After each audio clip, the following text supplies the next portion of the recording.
Hello. हम लोग फिर से मिल रहे हैं learn with the professor Amol Patil इस चैनल पे।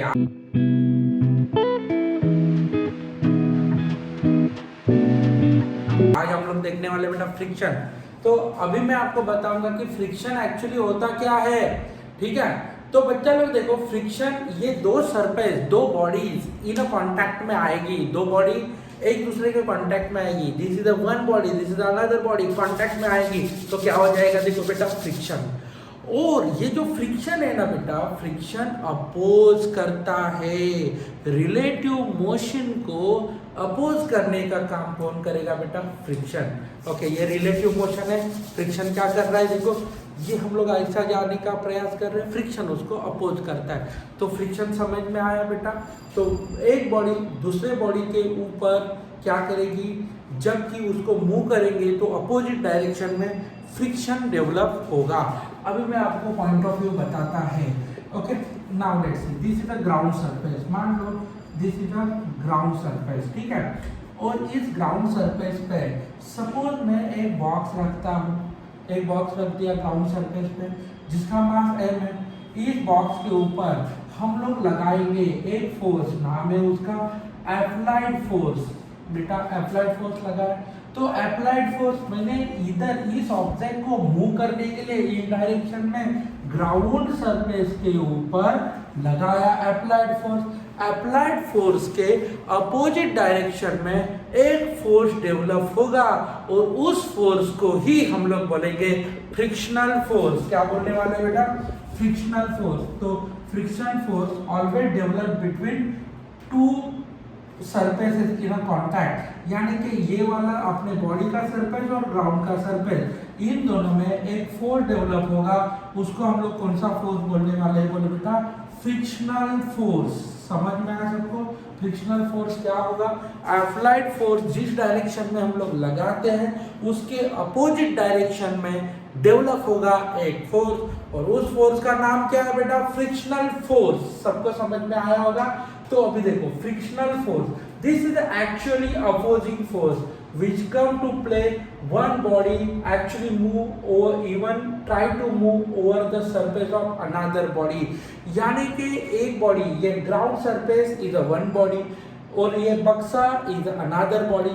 इस बॉडी को हम लोग क्या करने चाहते हैं, मूव करना चाहते हैं। मूव तो वैसे ही नहीं होगा, उसके ऊपर लगाना पड़ेगा एक फोर्स, और इस फोर्स का नाम है अप्लाइड फोर्स। और बच्चा लोग अप्लाइड फोर्स है और ये क्या होता है, ग्राउंड सरफेस है। तो ये ग्राउंड सरफेस के अपोजिट डायरेक्शन में डेवलप होगा एक फोर्स, और उस फोर्स को हम लोग बोलते हैं फ्रिक्शनल फोर्स। ठीक है, तो ये फ्रिक्शनल फोर्स के बारे में तो मैंने बता दिया। अभी देखो, बारिश का मौसम है और आप लोग साइकिल चलाते हो बारिश के मौसम में, ठीक है। तो बच्चा लोग देखो, ग्राउंड ये अभी देखो फ्रिक्शनल फोर्स एक्चुअल कैसे डेवलप होता है, एग्जाम्पल में दे रहा हूँ साइकिल चलाने का। यदि सपोज मान लो आप लोग है ना साइकिल चला रहे हो, चलो साइकिल चला रहे हो आप लोग, ओके ये आपका साइकिल है, ठीक है। मेरा ड्राइंग बहुत खतरनाक है, समझ के लेना, ठीक है। साइकिल का अपन पैडल मारेंगे, इस तरफ कौन सा फोर्स लगेगा, बोलो साइकिल जा रहा था, this is the which force here, applied force. बारिश का मौसम है, रास्ते पे पानी है, ये क्या है, रास्ते पे वाटर है, ठीक है। और ये ग्राउंड सरफेस है, ग्राउंड, ठीक है। तो पानी है, तो फिर साइकिल आगे जाएगा तो फ्रिक्शन किसमें होगा, बोलो फ्रिक्शन किसमें होगा, रास्ते का सरफेस और साइकिल का टायर। साइकिल को हम लोग पैडल मारेंगे, अप्लाइड फोर्स लगेगा, तो बच्चा लोग देखो फ्रिक्शन डेवलप होने वाला है। फ्रिक्शन डेवलप होगा सरफेस ऑफ रोड एंड ये व्हील से उसमें डेवलप होगा फ्रिक्शन। अभी बेटा क्या हो जाएगा, जैसे जैसे फ्रिक्शन डेवलप होगा वैसे वैसे इधर क्या उड़ने लगेगा, बोलो ऐसे वाटर उड़ने लगेगा। सबको समझा कि नहीं समझा, सबको समझ में आया। ये पानी क्यों उड़ता है बेटा, इस पानी के ऊपर सरफेस, ये व्हील आगे जाने के कारण, टायर आगे जाने के कारण, टायर और सरफेस में जो फ्रिक्शन फोर्स डेवलप होता है वो फ्रिक्शन फोर्स के कारण पानी ऊपर उड़ने लगता है। कौन से फोर्स के कारण, फ्रिक्शन फोर्स। तो बच्चा लोग देखो, इसके लिए आप लोग देखो ट्रक का टायर के बीच में से भी पानी उड़ेगा, तो ये पानी किसके कारण, वो भी देखो ये साइकिल ऐसा जा रहा है, पानी पीछे उड़ने लगता है because of only friction force, वो डायरेक्शन ऑफ फ्रिक्शन फोर्स है, और उसके कारण पानी जो है वो पीछे की तरफ उड़ता है। तो बच्चा लोग सबको समझ में आया होगा, फ्रिक्शन फोर्स दिमाग में बैठ गया सबके। Friction force always opposite direction to the applied force, applied force ऐसा लगाओ, फ्रिक्शन फोर्स ऐसा डेवलप होगा, यानी कि अप्लाइड फोर्स को अपोज करने की ताकत एक ही में है, उसका नाम है फ्रिक्शन फोर्स। सबको समझ में आया? अभी फ्रिक्शन के ना बेटा 3 प्रकार होते हैं, फ्रिक्शन के 3 प्रकार। पहला जो आएगा उसका नाम है स्टैटिक फ्रिक्शन, बराबर है बेटा।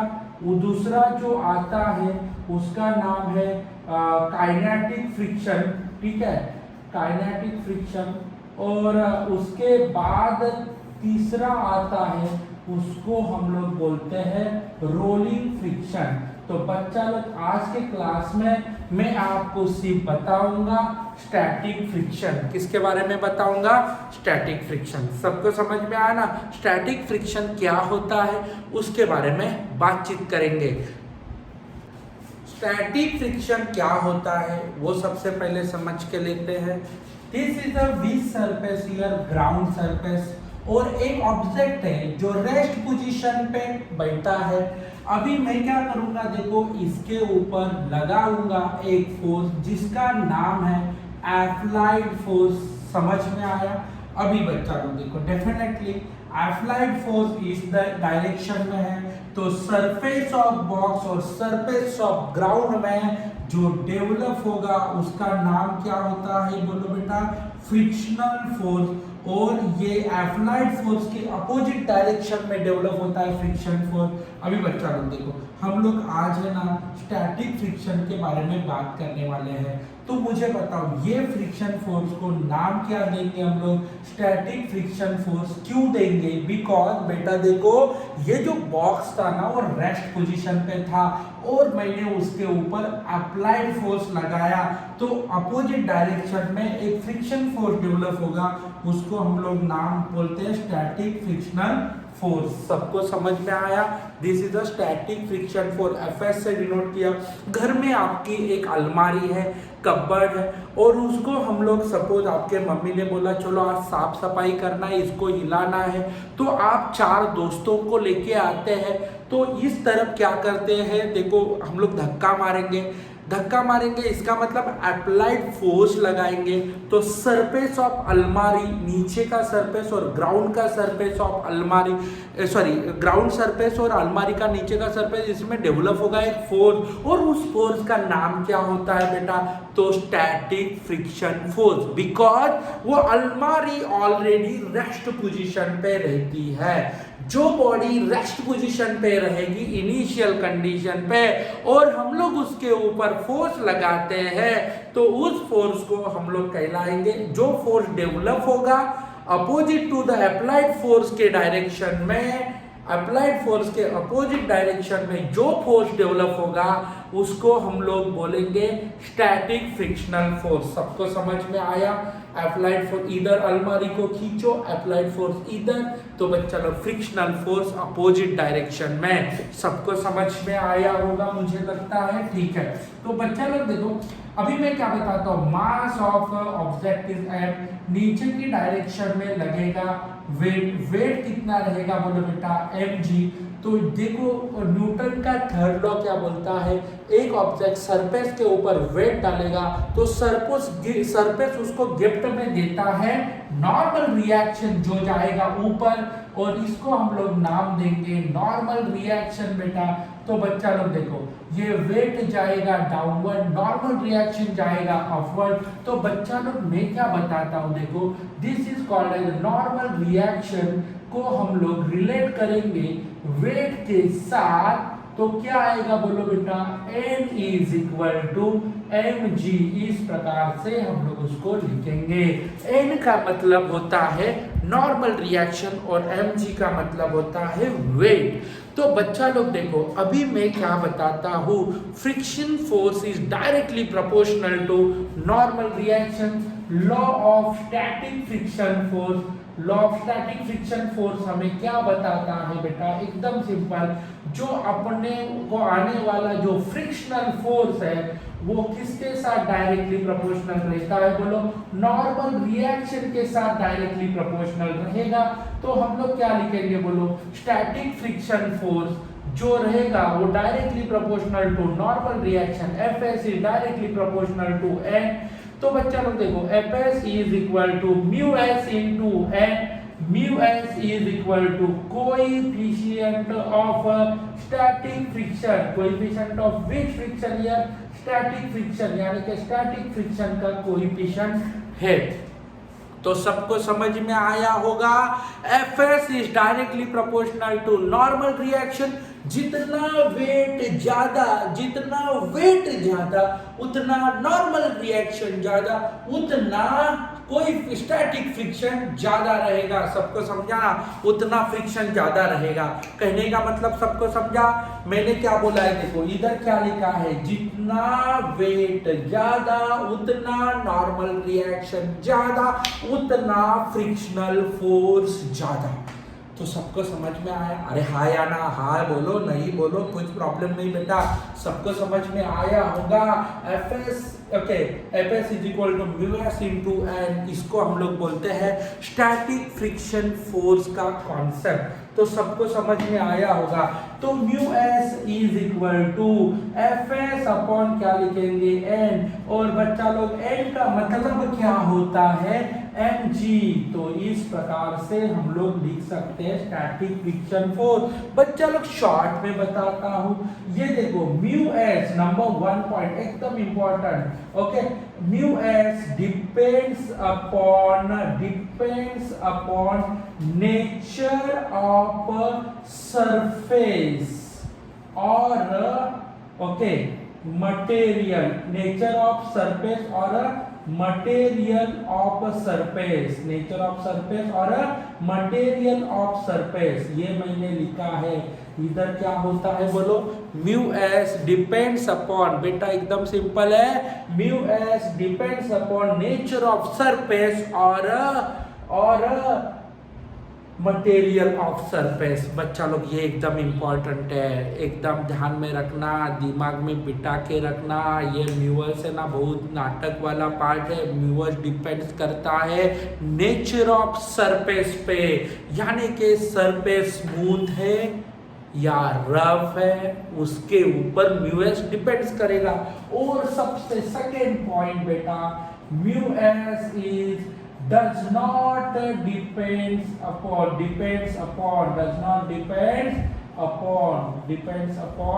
किसके ऊपर, does not depends upon apparent surface area, apparent area of surface के ऊपर डिपेंड नहीं है। ये देखो अपना थ्योरी क्वेश्चंस में आता है, mu s depends upon material of surface and nature of surface, यानी कि मटेरियल कौन सा है और नेचर कैसा है, स्मूथ है या रफ है। और बच्चा लोग mu S does not depends upon apparent surface area के ऊपर भी वो डिपेंड नहीं है, सिर्फ है nature of surface and material of surface. सबको समझ में आया होगा। तो बच्चा लोग सबको समझ में आया, ओके। इधर क्या होता है, mg normal reaction, Fs weight ज्यादा, नॉर्मल रिएक्शन ज्यादा, फ्रिक्शनल फोर्स ज्यादा। बेटा देखो हम लोग ऐसे ही, अभी देखो ये मैं एक्सप्लेन कर रहा हूँ आपको समझ में आने के लिए, वैसे ही देखो हम लोग कोशिश कर रहे हैं, हमारे सिस्टम को डेवलप करने का प्रयास कर रहे हैं। हम लोग वन शॉट लेक्चर्स के लिए भी रेडी होने वाले हैं, मगर उसके लिए थोड़ा टाइम जाएगा, ठीक है। तो बच्चा लोग देखो ये अच्छे से समझ के लेना, ठीक है। अभी मैं आपको इसके ऊपर के प्रॉब्लम्स कैसे सॉल्व करने का उसके बारे में बताता हूँ, ठीक है। अभी फ्रिक्शन के ना ज्यादातर क्वेश्चंस आपको कैसे पूछे गए हैं नीट और जेई और सीईटी के एग्जाम में, उसके लिए मैं आपको बताना चाहता हूँ। बेटा देखो, अभी अभी मैंने आपको बताया कि हमें क्या निकालना है। बोलो बेटा, एक्सेलरेशन एकदम पहला स्टेप होता है। अभी देखो, कोई भी एंट्रेंस का क्वेश्चन फ्रिक्शन के ऊपर का सॉल्व करना है तो सबसे पहले आपको फर्स्ट स्टेप आपको निकालना पड़ेगा एक्सेलरेशन। क्या निकालना पड़ेगा? एक्सेलरेशन। एक बार आपको एक्सेलरेशन मिल गया तो फिर आप सेकेंड स्टेप, सेकेंड स्टेप, अभी उन्होंने सपोज पूछा डिस्टेंस, तो डिस्टेंस पूछा तो हम लोग फॉर्मूला कौन सा यूज करेंगे? v is equal to u v square u square plus 2as वाला फॉर्मूला यूज करेंगे और फाइंड आउट करेंगे डिस्टेंस। बेटा सबको समझा होगा। सपोज मान लो कि तेरे को पूछा टाइम, तो अभी देखो आप सबको सबसे पहले देखो, ये फ्रिक्शन का कोई भी सम रहेगा, सॉल्व करने का इंपॉर्टेंट ट्रिक है बेटा कि आप लोग सबसे पहले क्या निकालना है? एक्सेलरेशन। उसके बाद आप निकालना है डिस्टेंस, और डिस्टेंस पूछा है तो डिस्टेंस के लिए v square plus v square is equal to u square plus 2as, ये फॉर्मूला यूज करना है। और बच्चा लोग आपको पूछा जाएगा टाइम, तो आपको यूज करना है v is equal to u plus at वाला फॉर्मूला, और आपको निकालना है टाइम। कहने का मतलब सबको समझ में आया होगा। इस फॉर्मूला से आप निकालेंगे बेटा टाइम। तो बच्चा लोग एकदम सिंपल है। तो अभी तक ना एंट्रेंस वालों ने फ्रिक्शन के ऊपर बहुत सारे क्वेश्चन पूछे हैं, वो मैं अभी सॉल्व करूंगा। तो सब क्वेश्चन में पहला चीज क्या निकालना है बेटा?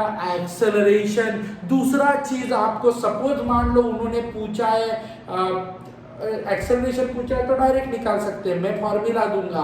और सपोज मान लो उन्होंने डिस्टेंस पूछा है तो क्या करेंगे? v square u square plus 2as वाला फॉर्मूला यूज करेंगे और डिस्टेंस निकालेंगे। यदि उन्होंने एक्सेलरेशन तो निकालना ही है, यदि आपको उन्होंने पूछा टाइम कितना लगेगा तो टाइम निकालने के लिए ये वाला फॉर्मूला सेट है। बच्चा लोग 3 स्टेप में आपको आंसर मिल जाएगा। तो बच्चा लोग सबसे पहले हमें एक्सेलरेशन निकालना है 101%। कोई भी फ्रिक्शन के सम में क्या निकालो? एक्सेलरेशन। देखो बेटा, इधर क्या होता है? देखो ये बक्सा है, मास है, मैं सबसे पहले मैंने ड्रॉ कर दिया। इधर क्या ड्रॉ किया? बोलो बेटा mg का मतलब क्या होता है? देखो वेट है, ऊपर डायरेक्शन में नॉर्मल रिएक्शन है, और इसको हम लोग बोलते हैं बेटा अप्लाइड फोर्स। अप्लाइड फोर्स जाएगा ये वाले डायरेक्शन में, तो मुझे बताओ फ्रिक्शनल फोर्स Fs इस डायरेक्शन में आएगा, और उसका फॉर्मूला क्या रहेगा? बोलो म्यू एस इंटू एन। मगर mu S is equal Fs is equal to mu S, N के जगह पे हम लोग लिखेंगे mg। तो ये हो गया static friction force. This is applied force, और ये आया स्टैटिक फ्रिक्शन फोर्स, यानी कि अप्लाइड फोर्स के अपोजिट डायरेक्शन में आता है स्टैटिक फ्रिक्शन फोर्स। तो बच्चा लोग देखो, दो फोर्सेस एक साथ लग रहे हैं एक डायरेक्शन, तो आने वाला एक्सेलरेशन कितना रहेगा? ये बॉक्स किधर जाएगा? आप बोलेंगे सर अप्लाइड फोर्स ऐसा लग रहा है, फ्रिक्शन फोर्स ऐसा लग रहा है, बराबर है ना? तो ऑब्जेक्ट जाएगा किधर? बोलो बेटा, अभी मैं क्या बताता हूँ। 100 न्यूटन का अप्लाइड फोर्स और बच्चा लोग 60 न्यूटन का फ्रिक्शनल फोर्स, तो नेट फोर्स कितना आएगा? बोल बेटा, मैंने क्या बोला समझ में आया ना? 100 का इधर लग रहा है और सपोज 40 का इधर लग रहा है, ठीक है, 100 40, तो नेट कितना आया? नेट आया 60 न्यूटन। 60 न्यूटन इस तरफ लगेगा। सबको समझा कि नहीं? तो वही नेट फोर्स हमें निकालना है। इधर अप्लाइड फोर्स, फ्रिक्शनल फोर्स, और नेट फोर्स इधर लगेगा। इसका मतलब बेटा एक्सेलरेशन जो है ना वो इस तरफ लगने वाला है, और वही एक्सेलरेशन निकालना है। तो नेट फोर्स निकालेंगे। बच्चा लोग देखो, नेट फोर्स निकालने के लिए हम लोग क्या करेंगे? अप्लाइड फोर्स माइनस क्या करेंगे? फ्रिक्शनल फोर्स, नेट फोर्स का acceleration is equal to net force upon total mass. तो मैं क्या बताता हूँ, नेट फोर्स कितने, how much net force here, कितने नेट फोर्स है, जल्दी बोलना है बेटा, कितने नेट फोर्स, इधर अप्लाइड फोर्स माइनस क्या हो जाएगा, एफ माइनस क्या होने वाला है, mu S M G upon total masses कितना है, मास एक ही है तो एक ही आएगा। तो कहने का मतलब कि इस प्रकार से हम लोग क्या निकाल सकते हैं, बोलो बेटा, इधर हम लोग निकाल सकते हैं, इधर हम लोग निकाल सकते हैं एक्सेलरेशन। सबको समझा ना, नेट फोर्स अपॉन मासेस, ठीक है। अभी बच्चा लोग देखो और एक तरीके से एक्सेलरेशन कैसे निकालने का मैं बताता हूँ, ठीक है। सेम एक्सेलरेशन फाइंड आउट करने का 2002 में एक क्वेश्चन पूछा था, वो अभी हम लोग डिस्कस करेंगे। इधर क्या दिया है, देखो एक ब्लॉक दिया है जिसका मास है 10 kg, वेरी गुड बेटा, 10 kg मास तो दिया है। वो place on horizontal okay rough surface के ऊपर, म्यू का वैल्यू दिया है 0.5, क्या बात है। Horizontal surface, horizontal force F कितना लगाया, बोलो बेटा 100 न्यूटन। तो आपके दिमाग में क्लिक हो गया होगा, ये खींच रहा है, इसका मतलब ये लगा दिया अप्लाइड फोर्स, वेरी गुड बेटा। चलो, and what will be the acceleration, then acceleration निकालना है, सिंपल। तो बच्चा लोग इधर हम लोग फ्रिक्शन फोर्स निकालेंगे, म्यू एफ एस क्या आएगा, बोलो फ्रिक्शन, म्यू एम जी, ये फ्रिक्शन फोर्स है जो इस तरफ प्रोड्यूस हो गया, बराबर है ना। तो पॉजिटिव में 100 लिखेंगे, निगेटिव में म्यू एम जी लिखेंगे। चलो बेटा, तो शुरुआत करते हैं। हमें निकालना है एक्सेलरेशन और हम लोग ने फॉर्मूला देखा, नेट फोर्स अपॉन टोटल मास, net force upon total masses. चलो, नेट फोर्स कितना है, ओके, इधर क्या आएगा, बोलो बेटा 100 आएगा, और इधर क्या आएगा, बोलो म्यू एम जी, ये माइनस आ गया, 100 हम लोग ने प्लस में लिख दिया, म्यू एम जी माइनस में लिख दिया। मास कितना है, बोलो बेटा m, acceleration a is equal to 100 minus mu का वैल्यू कितना है 0.5, ओके, m का वैल्यू कितना है 10 और g का वैल्यू कितना है बेटा 10, अपॉन में m इज इक्वल टू 10। चलो, एक्सेलरेशन निकालना है बेटा, तो एक्सेलरेशन निकालने के लिए अपना प्रयास चालू है।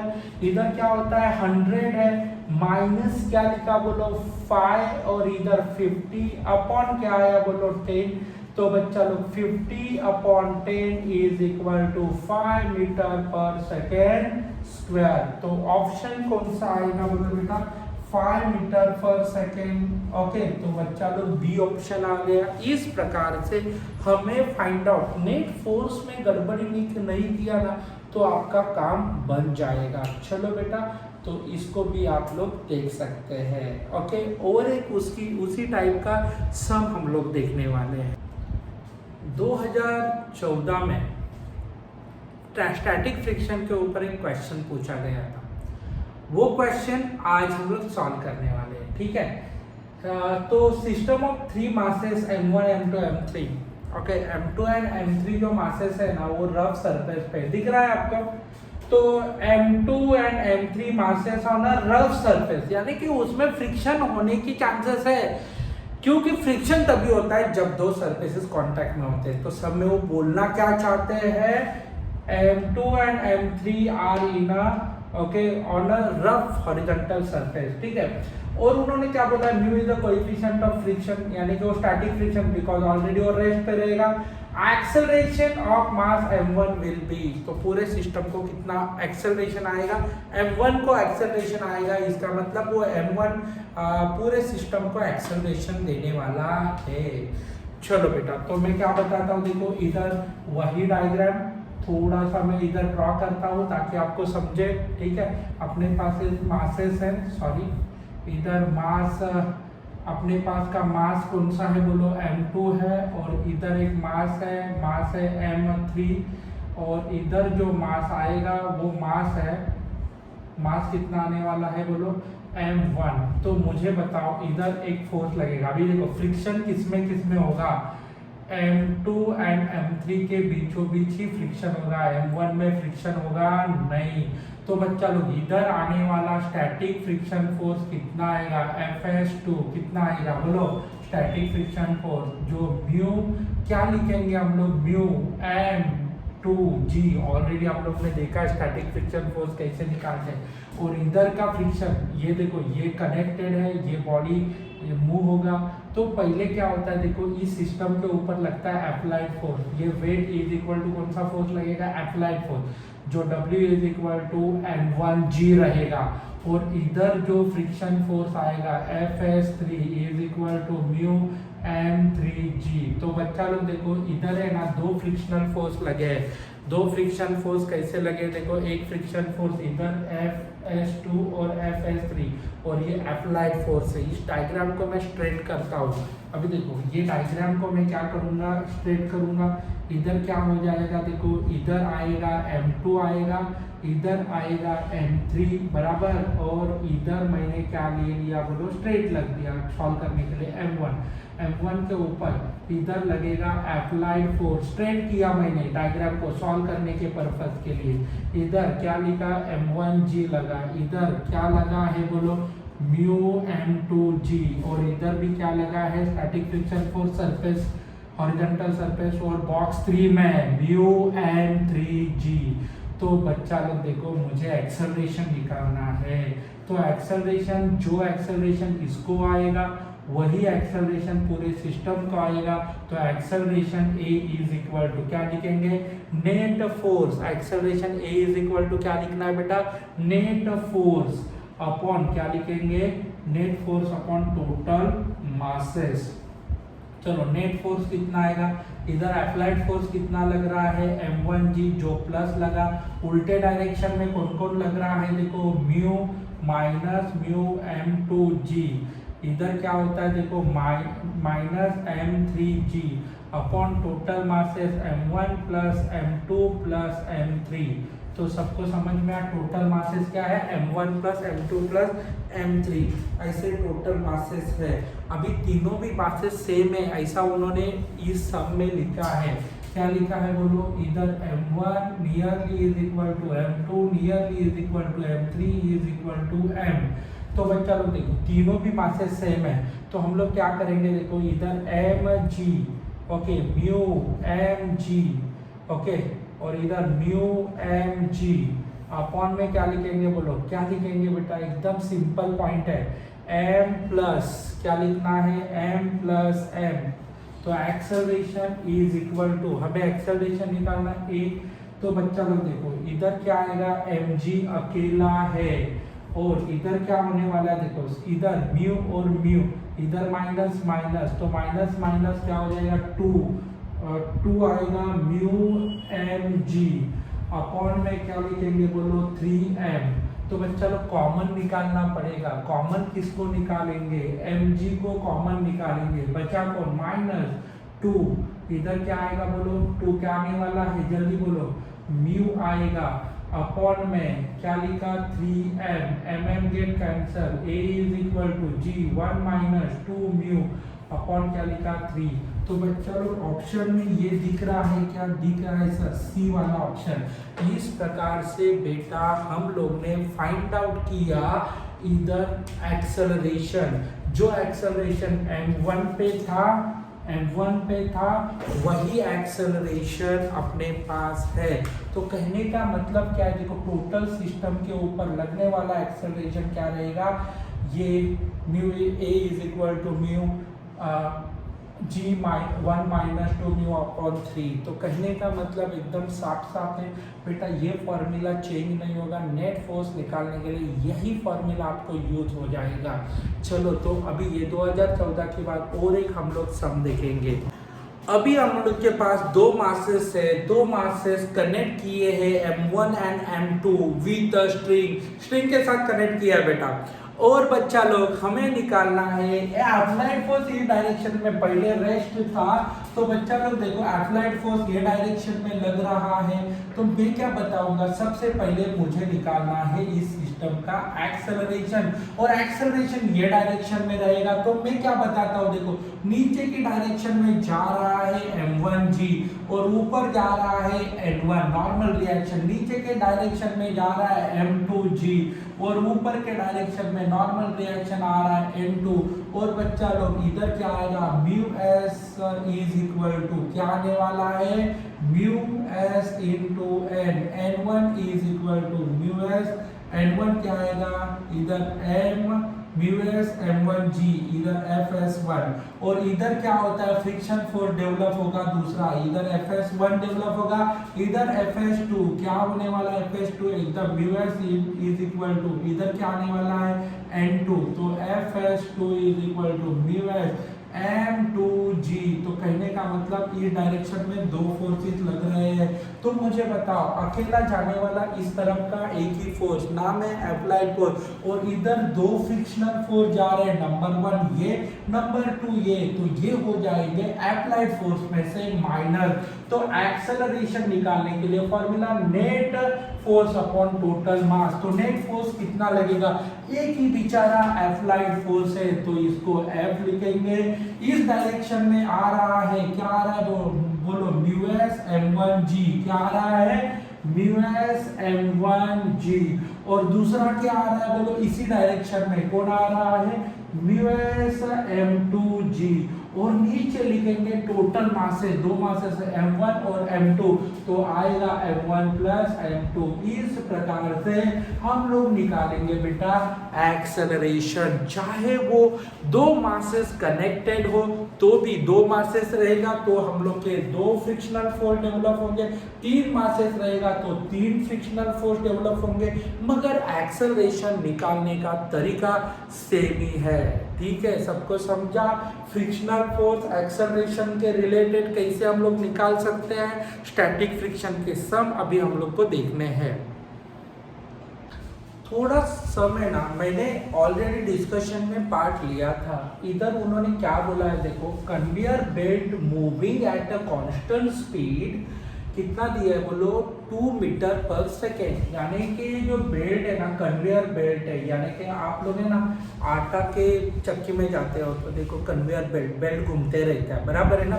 तो कहने का मतलब क्या है, देखो इस कन्वेयर बेल्ट का जो स्पीड है ना बेटा वो आता है 2 मीटर पर सेकेंड स्क्वायर। ठीक है, तो ये बेल्ट ऐसा घूम रहा है। ठीक है, block is gently drop on it. Okay, block को ड्रॉप कर दिया तो मुझे बताओ इनिशियल वेलोसिटी कितना आएगा। जैसे जैसे मैंने अभी देखो ये घूम रहा था, एक बॉक्स था उसको डाल दिया, तो मुझे बताओ उसका स्पीड कितना होगा। जो बेल्ट का स्पीड रहेगा वही बॉक्स को लेगा इनिशियल में, तो u इज इक्वल टू कितना हो गया बोलो, 2 मीटर पर सेकेंड स्क्वायर। तो स्टार्टिंग में यानी कि उसने वेलोसिटी कितना लिया, u is equal to 2 metre per second square. ठीक है, वेरी गुड बेटा। उसके बाद उन्होंने क्या बोला है, म्यू तो दिया है कोएफिशिएंट ऑफ फ्रिक्शन 0.5। ओके, तो distance that box will be relative to the belt before it to be the rest, यानी कि रेस्ट होने वाला है, इसका मतलब है बेल्ट रुकेगा। अभी बेल्ट मूव हो रहा था, बॉक्स गिर गया, उस बॉक्स के वजन के कारण ये बेल्ट रुक गया तो बॉक्स भी रुक गया। फाइनल वेलोसिटी कितना हो गया, 0 metre per second. Okay, metre per second, यानी कि स्टार्टिंग में सॉरी वेलोसिटी लिखना था, मैंने एक्सेलरेशन लिया, माफ करना बेटा। ठीक है, तो बेटा इधर 2 मीटर पर सेकेंड, इधर क्या आया, इधर मीटर पर सेकेंड, इधर मीटर पर सेकेंड। ठीक है, तो बॉक्स जो था वो इधर से चालू हो गया, जो बॉक्स बेल्ट को स्पीड था वही पाया उसने। इनिशियल पे क्या हो गया, 2 मीटर पर सेकेंड, और कुछ टाइम के बाद वो रुक गया, रेस्ट हो गया। तो रेस्ट होने के बाद उसका जो स्पीड था वो 0 हो गया। तो बच्चा लोग ये बेल्ट का स्टार्टिंग वाला स्पीड कितना था, 2 मीटर पर सेकेंड। ठीक है, तो ये इनिशियल ने ले लिया, उसके बाद बेल्ट पूरी तरह से रुक गया, वैसा सब में बोला ओके, तो उन्होंने बोला है कि इधर से लेके इधर तक का डिस्टेंस निकालो। तो डिस्टेंस निकालने के लिए मैंने फॉर्मूला दिया था आपको, कौन सा वाला फॉर्मूला दिया था बोलो? v square is equal to u square plus 2as। Okay sir, अभी वेलोसिटी फाइनल वाला कितना है? 0 का स्क्वायर, u का कितना है? 2 का स्क्वायर, प्लस इधर 2a का वैल्यू पता नहीं है सर, इधर क्या आ गया बोलो? 0, इधर आ गया 4 2as। तो बच्चा लोग इधर क्या हो जाएगा? -4 2as। आपको s निकालने के लिए किसकी जरूरत पड़ेगी? a की। तो बच्चा लोग -2 2as आ गया, s निकालना है आपको, बराबर है ना? s का वैल्यू निकालना है, डिस्टेंस निकालना है। तो बच्चा लोग ये 2 cancel, -1/a is equal to, इधर 4 था तो इधर क्या आएगा? 2। तो बच्चा लोग 2/a। तो आप लोग को इस प्रकार से डिस्टेंस मिलेगा। तो आपको जरूरत किसकी है? आपको किसकी जरूरत पड़ेगी बोलो? एक्सेलरेशन की जरूरत पड़ेगी। आंसर तो ऐसा नहीं है सर एक्सेलरेशन चाहिए, तो मैंने आपको एक्सेलरेशन के बारे में ऑलरेडी बताया है। ये जो बॉक्स था ना बेटा, बॉक्स, अभी देखो एकदम इंपॉर्टेंट, बॉक्स के बारे में देखते हैं हम लोग। बॉक्स का मास कितना है बोलो? कुछ दिया है क्या उन्होंने? चलो, बॉक्स का मास दिया है? नहीं दिया है, वेरी गुड, नो, कुछ वादा नहीं। बॉक्स इसके ऊपर रखा तो उसने स्पीड पकड़ा, बॉक्स को किसी ने धक्का मारा था क्या? नहीं मारा था। इसका मतलब मुझे बताओ, अप्लाइड स्पीड कितना होगा? धक्का नहीं मारा है बॉक्स को, तो अप्लाइड स्पीड 0 न्यूटन हो गया। इस तरफ उसका फ्रिक्शन जाएगा FS1, वो बेल्ट घूम रहा था, धक्का नहीं मारा। वो बॉक्स आगे क्यों गया? क्योंकि बेल्ट घूम रहा था। तो बच्चा लोग देखो, बेल्ट ने, ओके समझा ना? ये बॉक्स क्या होता है? देखो, बॉक्स को किसी ने धक्का नहीं मारा, बॉक्स सिर्फ उधर जाके ड्रॉप हुआ था। इसका मतलब अप्लाइड फोर्स उसके ऊपर कितना लग रहा है? 0। म्यू, अभी देखो फ्रिक्शनल फोर्स कितना लगेगा? μmg लगेगा। वेरी गुड बेटा। चलो, अभी एक्सेलरेशन निकाल रहे हैं। What is the acceleration? Net force upon क्या आएगा? Total mass. चलो, नेट फोर्स कितना है? How much net force? ये लगेगा F, इधर लगेगा μmg, मगर मास m लगेगा। F का वैल्यू 0 है, म्यू का वैल्यू 0.5 है, m का वैल्यू सर दिया नहीं है, g का वैल्यू 10 है, अपॉन मास m है। तो a इज इक्वल टू -0.5, इधर आएगा m, इधर आएगा 10 अपॉन m गेट कैंसल। तो बच्चा लोग देखो, बचा a इज इक्वल टू 0.5, दोनों का मल्टीप्लाई करो तो कितना हो गया? 5। सबको समझा ना? 5 मीटर पर सेकेंड। तो बच्चा लोग देखो, 5 मीटर पर सेकेंड आ गया। समझा कि नहीं समझा? तो अभी ये हम लोग को निकालने के लिए बोला है distance. s is equal to, आपको पता है डिस्टेंस निकालने के लिए हम लोग ने ऑलरेडी फॉर्मूला बना के रखा है, -2/a आएगा। s is equal to -2, a का वैल्यू 0.5, तो s is equal to plus, और इधर 0 पॉइंट आएगा 4 metre per second. Okay, 4 metre आएगा डिस्टेंस अपने पास, 4 मीटर डिस्टेंस आ गया। इधर हम लोग को ऑप्शन मिल गया। तो याद रखना बेटा, इधर अप्लाइड फोर्स 0 था, और आपको भी पता है इधर कुछ बोला नहीं है कि फोर्स कितना लगने वाला है। इसके लिए हम लोग ने 0.4 ये आंसर निकाल दिया। सबको समझ में आया होगा, ऐसा मैं कंसीडर करता हूँ। नहीं समझा होगा तो थोड़ा पीछे आके देख सकते हैं आप। 2007 में हम लोग को क्वेश्चन पूछा था बेटा, एकदम इम्पोर्टेंट था ये क्वेश्चन, बिकॉज इसमें हम लोग को टाइम फाइंड आउट करने के लिए पूछा है। सिमिलर क्वेश्चन पढ़ने के पहले मैंने आपको इस डिस्कशन के पहले एक है ना फॉर्मूला बोला था, और बोला था भाई टाइम फाइंड आउट करने के लिए कौन सा फॉर्मूला यूज करेंगे। पूछा है तुझे टाइम, तो तू कौन सा फॉर्मूला यूज करेगा? v is equal to u plus at। इसके लिए बोला बेटा वीडियो अच्छे से देख, पूरा तेरा काम खत्म। फ्रिक्शन का एक भी मार्क तेरा जाएगा नहीं, क्योंकि मैंने फ्रिक्शन के रिलेटेड जितने भी क्वेश्चन अभी तक एग्जाम में, जो भी एग्जाम में पूछे ना, वो सब कवर किए इधर, ठीक है? तो बेटा टेंशन मत ले तू। चलो, block B is a push on momentarily along horizontal surface. ये एक हॉरिजॉन्टल सरफेस दिया है, ठीक है? तो बच्चा लोग ये बॉक्स दिया है, उसके जो वेलोसिटी v दिया है, कोएफिशिएंट ऑफ फ्रिक्शन म्यू दिया है, और b will be come to the rest after time t। Okay, very good बेटा, एकदम मस्त क्वेश्चन दिया है। तो बच्चा लोग देखो, इधर v दिया है और इधर भी लिखा नहीं है कि किसी ने धक्का मारा, फोर्स मारा, हॉरिजॉन्टल फोर्स मारा। ओके, कुछ नहीं लिखा है। तो बेटा एक सिंपल सी बात समझ में आएगी तेरे, applied force F is equal to 0 newton. That's it ना बेटा, एप्लाइड फोर्स इज 0 न्यूटन। और इनिशियल वेलोसिटी कितना दिया है? इनिशियल वेलोसिटी दिया है तेरे को कंफ्यूज करने के लिए, v में दिया है, तो क्या लिखेगा? u is equal to v। समझा बेटा? u इज इक्वल टू क्या लिखेगा? v लिखेगा। ध्यान दे, समझा ना? तेरे को येड़ा बनाने का प्रयास किया है। u is equal to v after some time. Okay, कितना टाइम लगेगा वो रेस्ट होने के लिए? इसका मतलब उसका final velocity 0 metre per second, because वो रेस्ट हो गया। तो तुझे पूछा है टाइम कितना लगेगा, t कितना लगेगा। टेंशन मत ले भाई, सब वैल्यू पुट कर, तेरा काम हो जाएगा।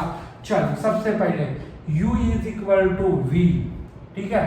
v is equal to 0 plus 280। बेटा इधर आएगा माइनस 80। तुझे निकालना है टाइम, तो माइनस va टाइम निकालना है तुझे। तो अभी तेरे पास v तो है, बराबर है। देखो सब फॉर्मूला में v दिखाई दे रहा है। अभी तुझे किसकी जरूरत है? एक्सेलरेशन। बेटा टेंशन लेने का नहीं। ये देख, ब्लॉक था, b था, बराबर, वेलोसिटी v था, अप्लाइड फोर्स कितना था? बोल पाए, अप्लाइड फोर्स कितना था? Applied force 0।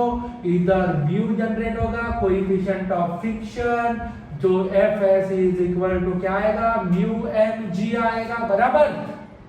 चल, इसका मास कितना है? m। चलो अभी एक्सेलरेशन निकाल बेटा।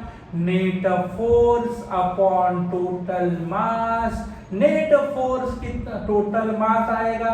चल भाई, नेट फोर्स कितना आएगा? एकदम सिंपल, तेरे को अभी ये रट्टा होना चाहिए। ये प्लस माइनस, तो प्लस क्या आएगा? F माइनस कितना आएगा? म्यू mg अपॉन में आएगा m।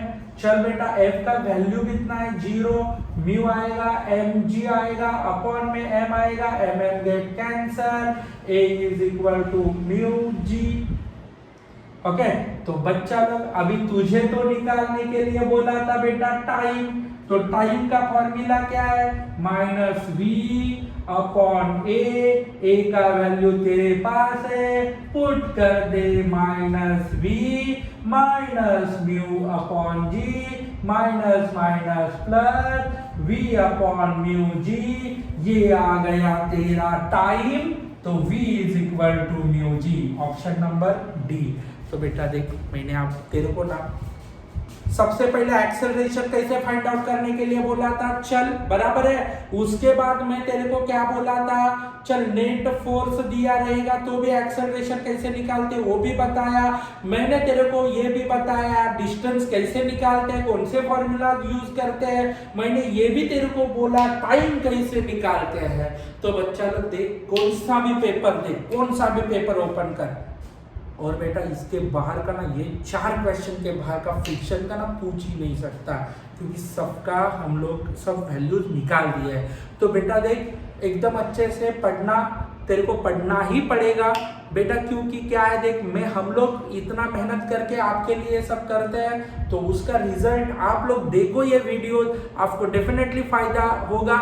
नहीं तो बच्चा लोग पढ़ता है कुछ और, आता है कुछ और। देख, मैंने भी जितने भी क्वेश्चन पूछे गए वही क्वेश्चन सॉल्व करवा के लिए, और कैसे कैसे उसको एडवांस किया गया वो भी मैंने आपको बता दिया। इसके लिए learn with professor Amol Patil ये चैनल तू देख, तेरे को डेफिनेटली फायदा होगा, तुझे कोई रुकाने वाला नहीं है। Thanks lot my dear student, thanks lot.